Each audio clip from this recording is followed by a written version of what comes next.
বৈশ্বিক খাদ্য ও অর্থনৈতিক ব্যবস্থার পূর্ণ সংস্কারের আহ্বান জানিয়ে ক্ষুধামুক্ত বিশ্ব গঠনের জন্য ৬ দফা প্রস্তাব দিয়েছেন প্রধান উপদেষ্টা ডক্টর মোহাম্মদ ইউনূস।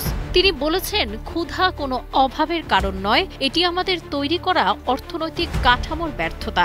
আমাদের এই ব্যবস্থা বদলাতে হবে।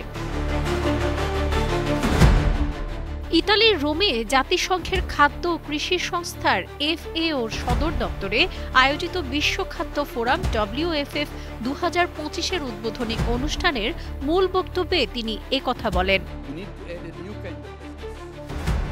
বৈশ্বিক খাদ্য ও অর্থনৈতিক কাঠামো সংস্কারের ৬ দফা প্রস্তাবে অধ্যাপক ইউনূস প্রথমেই বলেন, যুদ্ধ বন্ধ করুন, সংলাপ শুরু করুন এবং সংঘাতপূর্ণ অঞ্চলে খাদ্য পৌঁছানোর ব্যবস্থা নিশ্চিত করুন। এর মাধ্যমে ক্ষুধা ও সংঘাতের দুষ্টচক্র ভাঙতে হবে। দ্বিতীয় প্রস্তাবে তিনি জানান, টেকসই উন্নয়ন লক্ষ্যমাত্রা SDG অর্জনে অর্থায়নের অঙ্গীকার পূরণ করতে হবে। জলবায়ু সংকট মোকাবেলায় কার্যকর পদক্ষেপ নিতে হবে এবং ঝুঁকিপূর্ণ জনগোষ্ঠীকে টিকে থাকার সক্ষমতা গড়ে তুলতে সহায়তা করতে হবে।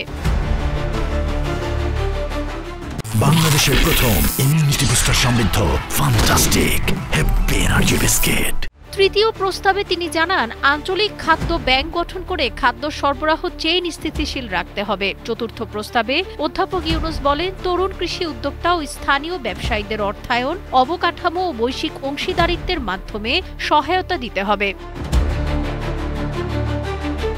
পঞ্চম প্রস্তাবে তিনি নিষেধাজ্ঞা প্রত্যাহারের আহ্বান জানিয়ে বলেন, বাণিজ্য নীতিকে খাদ্য নিরাপত্তার সহায়ক হতে হবে, বাধা নয়। এবং সর্বশেষ ষষ্ঠ প্রস্তাবে তিনি বলেন, প্রযুক্তি ও উদ্ভাবনের সুযোগ নিশ্চিত করতে হবে, বিশেষ করে গ্লোবাল সাউথের তরুণ কৃষক ও উদ্যোক্তাদের জন্য।